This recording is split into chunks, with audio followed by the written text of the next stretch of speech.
Okay, so this is the video dealing with chapter 4, digital logic, and this will be our first covering section 4.1, which focuses on Boolean algebra.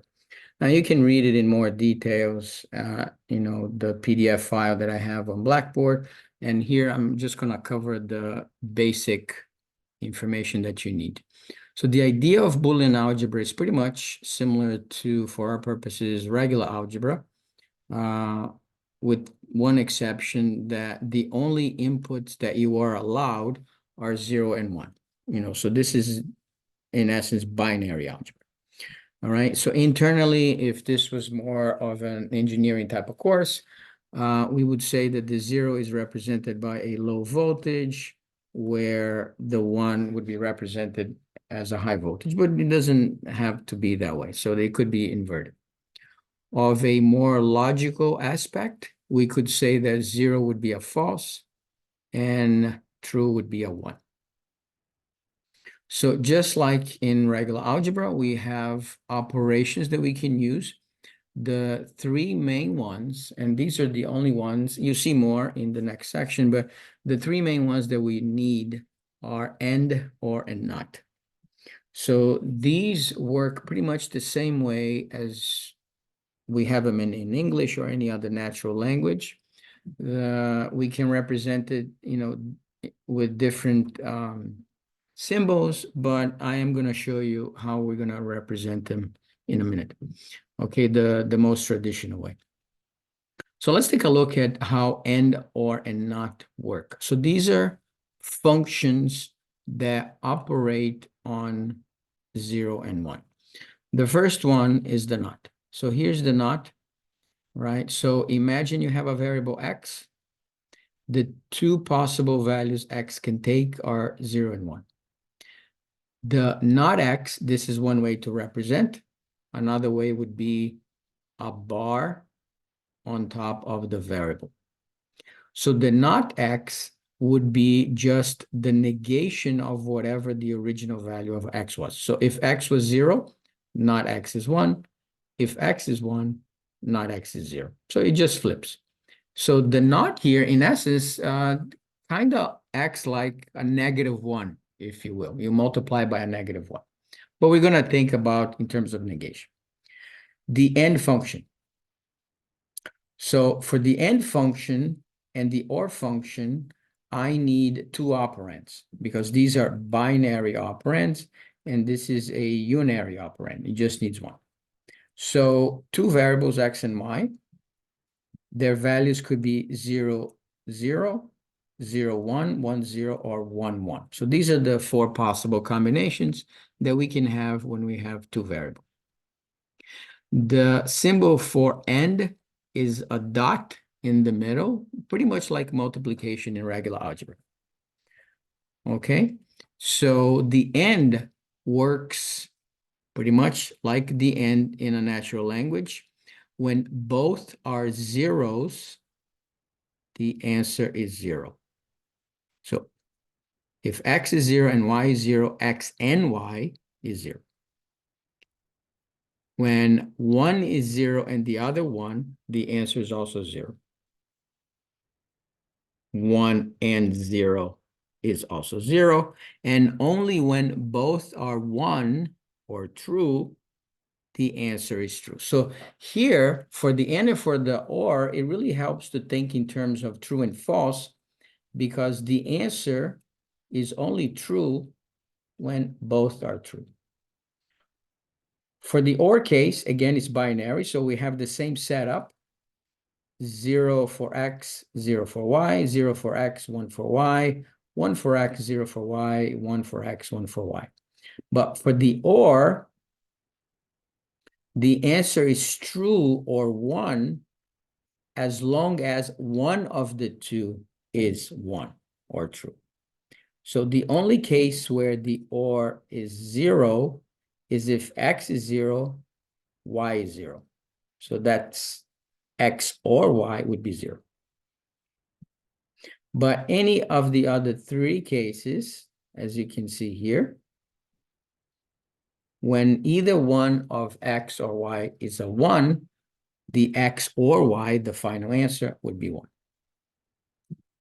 So using these three functions, we can get a representation of pretty much almost anything that is reasonable to the level of Boolean algebra.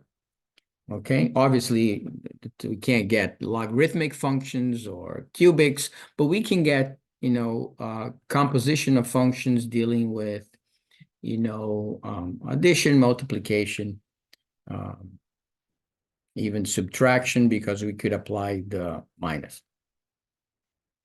All right, there's a precedence rule, pretty much like we have in regular algebra. If we have parentheses, the parentheses have to be done first. If not, this is the precedence rule. We do not, and then we do and then we do or. Now, because, Boolean algebra is only limited to 0 and 1, it is very convenient to express a function or an equation or an expression using what we call truth tables. I'm going to show you what it is and what we're supposed to do with them. Okay? So here is a truth table.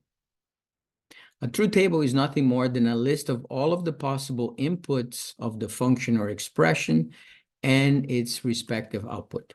So this is very convenient because in a way we have the exact function fully represented with all of its possible inputs, the possible output. Okay, so take a look at this function, for example, function z, which is represented as x and not y. Or we could represent it this way for short. We're going to construct a truth table for the function. So we begin by, on the left side, we specify its inputs, x and y. So there's two variables, so the two variables x and y. And then we write the possible combination of inputs from 0 all the way to the max. Okay, so in this case, 0, 0, 0, 1, 1, 0, 1, 1. Now, keep in mind the following. When we have two variables, the maximum number of inputs that we can have is 2 squared. If we had 3 variables, the maximum number of inputs that we could have is 2 to the 3rd power, or 8. So we'll see a case of 8 in a minute. So this is what we do then. So we write the possible inputs in increasing order. Right? I'm sure you can see that this is a 0. 0, 0 is the equivalent of 0.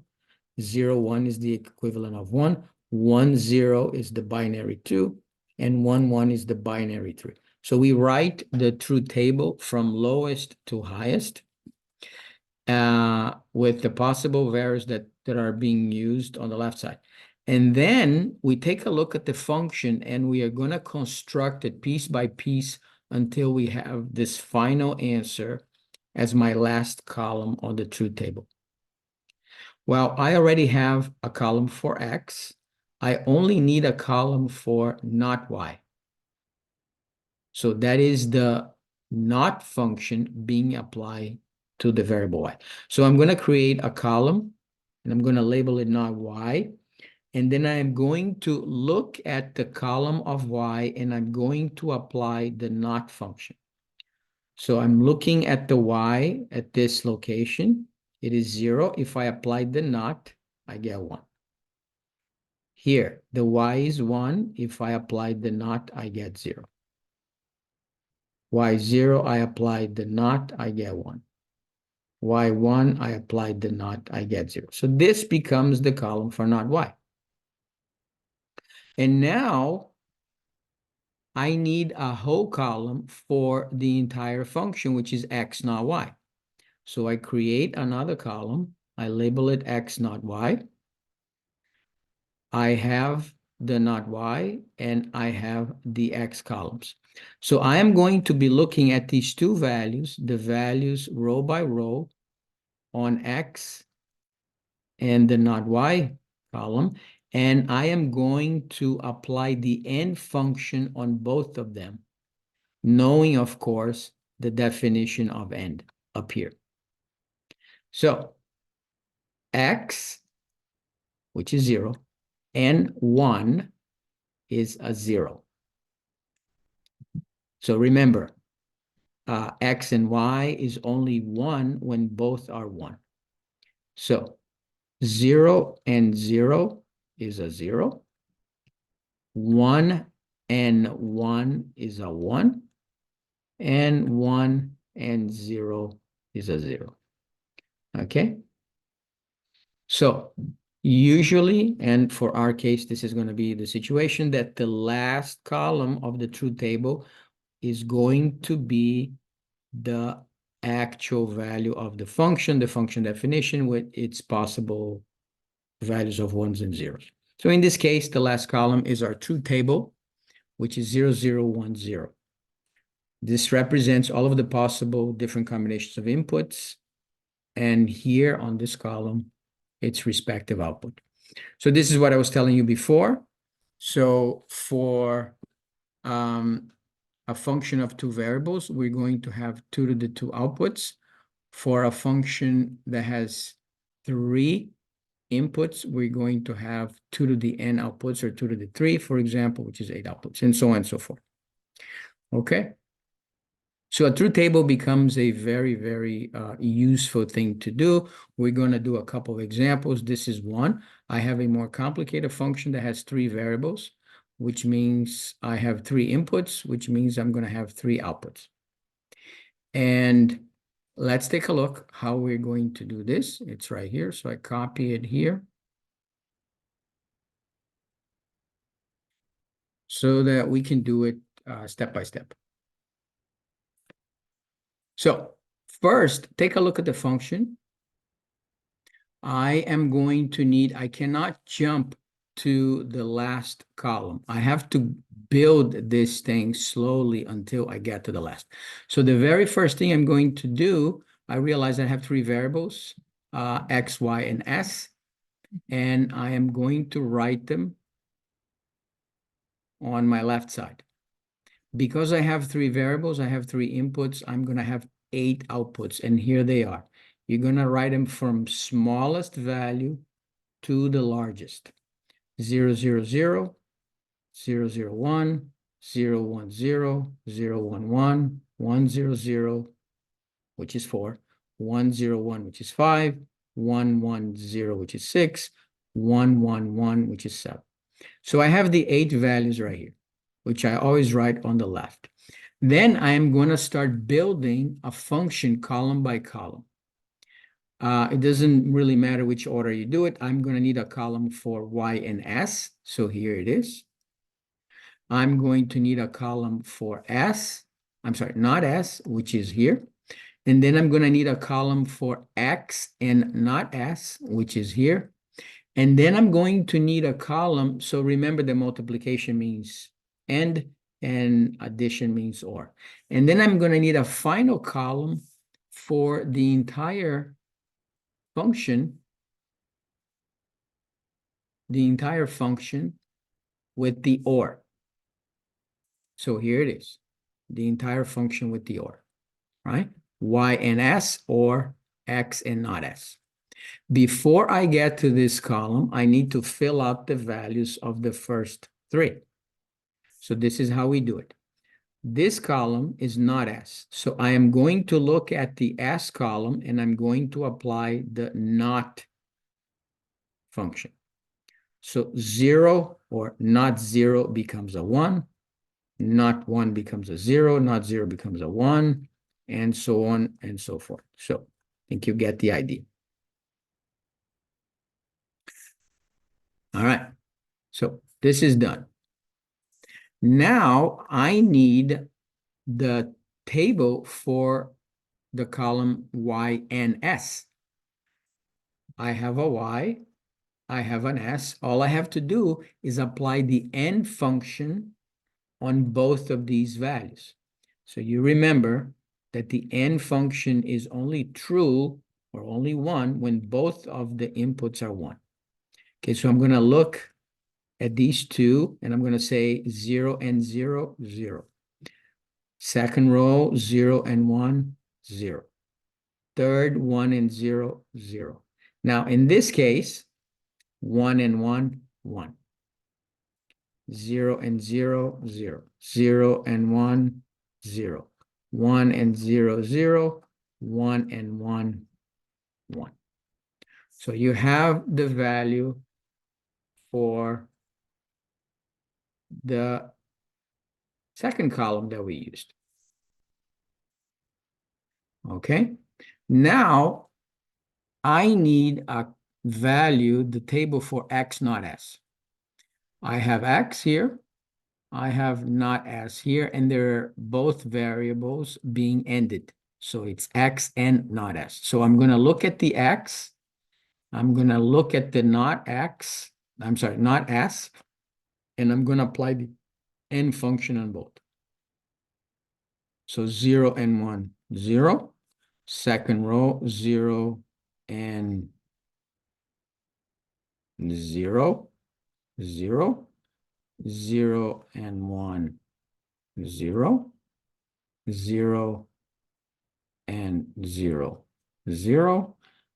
1 and 1, 1. 1 and 0, 0. 1 and 1, 1. 1 and 0, 0. Okay, hopefully I didn't make any mistakes. All of the first four, obviously, as you can see, because it's 0, it should be 0. And then this is 1, and this is 1.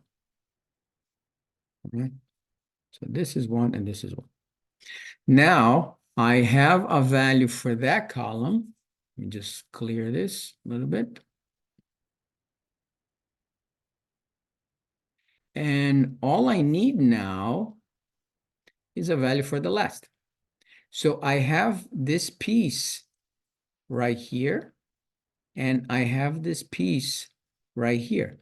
All I have to do now is apply the OR function on these two columns. So remember, the OR is only false or 0 when both are 0. So 0 or 0, 0, 0 or 0, 0, 0 or 0, 0, 1 or 0, 1, 0 or 1, 1, 0, 1, and 1. Okay, so this last column is the value of my function. And I have all of the possible inputs stated here.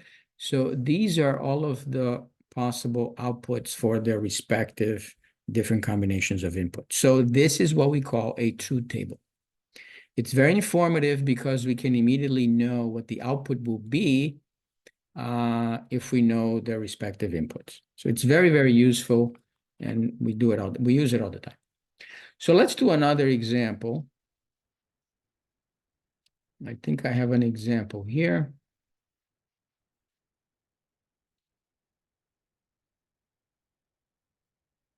Okay, this is coming from the worksheet I have on Blackboard. And I think I've decided to do this function here. Okay, so we're going to construct a truth table for this function. So we begin by noticing that I have 3 inputs, which means I have 3 variables, which means I have 2 to the 3rd output, which is 8. So I'm going to write them over here. And I did this beforehand because obviously I cannot, it's very hard to draw this table manually. So again, you're going to go from 0, 0, 0 all the way to 1, 1, 1 in order, in this exact order. Now I have to look at the function, and I'm going to create, before I do anything else, I am going to create the tables that I need for my function. So I'm going to need a not C and a not B. So here's not C, here's not B. They don't necessarily have to be in any order, okay? Then I am going to need B and not C. So here is B and not C. And I'm going to need a column for not B and C. So here is not B and C. All right. Once I have that, I am going to need a column for the thing inside of the parentheses. B not C or not B and C, which is here. And then finally, I'm going to need a column for the whole function. So the whole function is this thing. So I just need to multiply a by it, which means I am going to look at this column here and the a column, and I'm going to apply the n function on those two values. All right? Whatever answer I get on my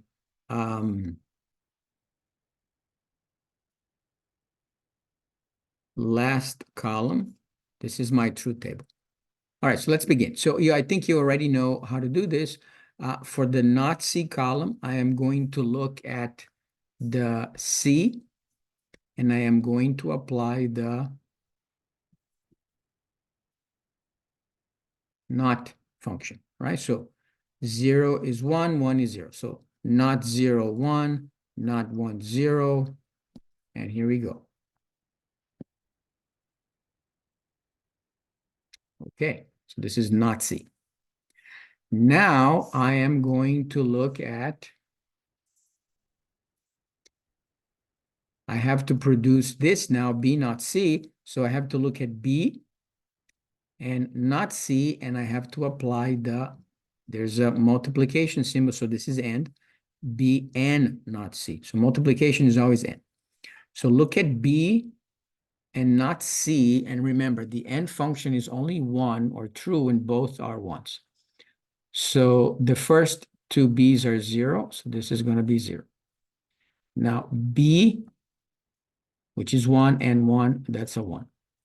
1 and 0, that's a 0. 0, 1, that's a 0. 0 and 0. 1 and 1. And 1 and 0. Okay. Now I need not B.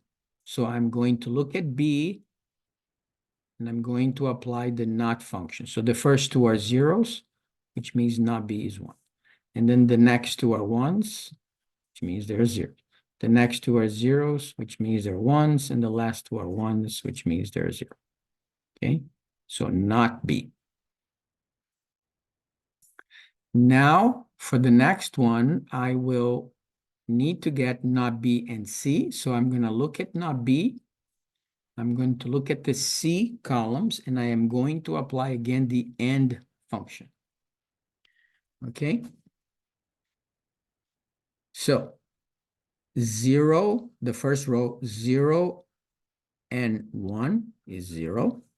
1 and 1 is 1.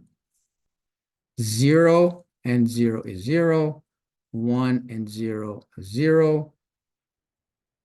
0 and 1 is 0. 1 and 1 is 1.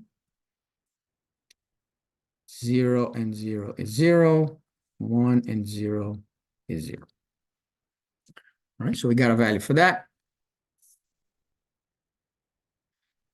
Now I have to do this column.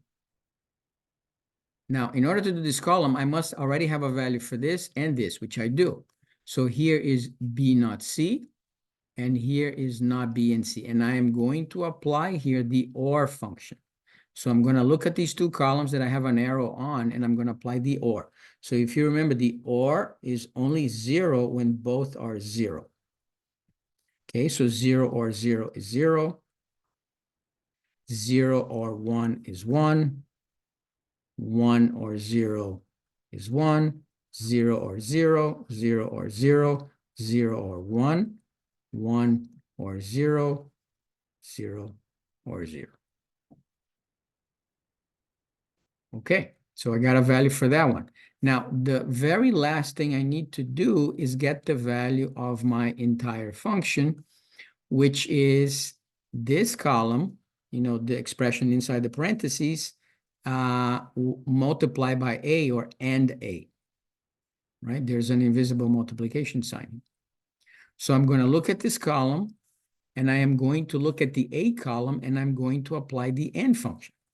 Now, keep in mind, the AND function is only 1 when both are 1. So all of the first 4 A's are 0. So 0 and anything else is already a 0. So I have 0, 0, 0, 0 for the first four. Okay, because A is already 0. Now, the next four A's are all ones. So I'm going to look here.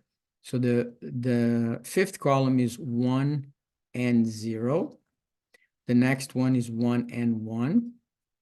The next one is 1 and 1 again. And the last one is 1 and 0. So this last column is the value of my function.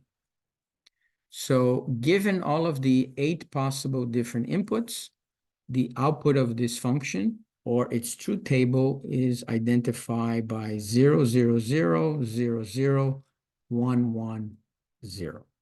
So it's very convenient. We can completely express a Boolean function that way because the inputs are either 0, 1. Obviously, we could never do something like this with regular algebra because there would be infinitely many possibilities.